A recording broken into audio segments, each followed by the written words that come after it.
नमस्कार, मी Punjab duck tourist. आणखीन 2 दिवस विखुरलेल्या स्वरूपाचा एक अवकाळीचं सावट आहे. म्हणजे 25-26 तारखेपर्यंत राज्यात अवकाळीचं सावट आहे, म्हणून हा अंदाज राज्यातल्या सर्व शेतकऱ्यांनी लक्षात घ्यायचा. त्याच्यानंतर राज्यामध्ये 27 तारखेपासून राज्यात परत उन्हाचा पारा वाढत जाणार आहे. उन्हाचा पारा वाढत जाणार आहे, उष्णतेची लाट येणार आहे, म्हणून हा अंदाज लक्षात घ्यायचा. मग सांगायचं झालं तर ही लाट मग उष्णतेची पूर्व विदर्भ, पश्चिम विदर्भ, दक्षिण महाराष्ट्र, उत्तर महाराष्ट्र, कोकणपट्टी, खानदेश सगळीकडं म्हणजे मात्र 26 तारखेच्या नंतर 27 तारखेपासून चांगलं उन्हाचा पारा वाढणार आहे, म्हणून हा अंदाज सर्व शेतकऱ्यांनी लक्षात घ्यायचा. मग राज्यातल्या सर्व शेतकऱ्यांना सांगू इच्छितो, मराठवाड्यातल्या देखील शेतकऱ्याला सांगू इच्छितो की मराठवाड्यामध्ये परभणी जिल्हा झालं, नांदेड जिल्हा झालं, लातूर जिल्हा झालं, बीड जिल्हा झालं, धाराशिव जिल्हा झालं, लातूर जिल्हा झालं, आयल्यान संभाजीनगर, जालना जिल्हा, हिंगोली जिल्हा, नांदेड जिल्हा. तर ते शेतकऱ्याला सांगू इच्छितो की आणखी 3 दिवस म्हणजे आज 22, 23 आणि 24च्या दरम्यान फक्त विखुरलेल्या स्वरूपाचा तुरळक ठिकाणी अवकाळी पावसाचा सावट आहे, म्हणून हा अंदाज मराठवाड्यातल्या शेतकऱ्यांना लक्षात द्यायचा. विदर्भात देखील आणखीन 2-3 दिवस सगळीकडे नाही, पण अवकाळीचा वेग दररोज 1 दिवस आड भाग बदलत अवकाळी मध्यरात्रीच्या येणार आहे, म्हणून हे देखील विदर्भातले सर्व शेतकऱ्यांनी अंदाज लक्षात घ्यायचा.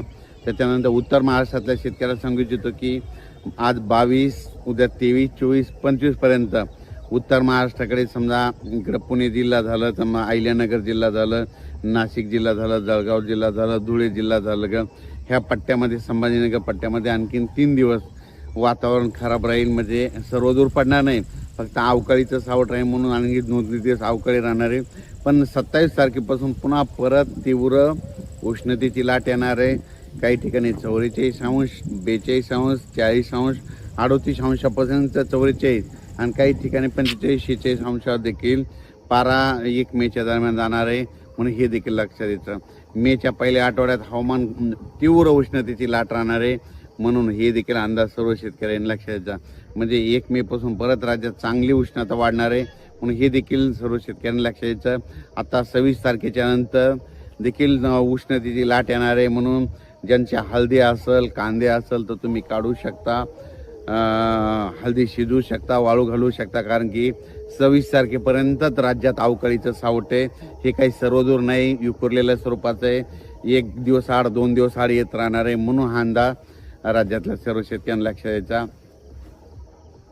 तसेच इकडं धाराशिव जिल्हा झालं, लातूर जिल्हा झालं, त्याच्यानंतर कोल्हापूर जिल्हा झालं, त्याच्यानंतर सातारा जिल्हा झाला. आज देखील सातारा जिल्ह्यात खूप पाऊस गारपीट झाली, तर सातारा जिल्हा झाला, पुणे जिल्हा झालं, 2 तालुका झालं, त्याच्यानंतर अहिल्यानगर, त्याच्यानंतर नाशिक, येवला ह्या पट्ट्यामध्ये आणखीन जवळपास 3 दिवस वातावरण थोडं खराबच राहणार आहे, म्हणून हे अंदाज लक्षात यायचा. राज्यात मग 27 तारखेपासून राज्यात परत हवामान कोरडं होणार आहे, उष्णतेची लाट येत राहणार आहे, म्हणून हा अंदाज लक्षात घ्यायचा. उष्णतेपासून लहान मुलाची, वयोवृद्धाची आणि आपल्या पाळीव प्राण्यांची काळजी घ्यावी.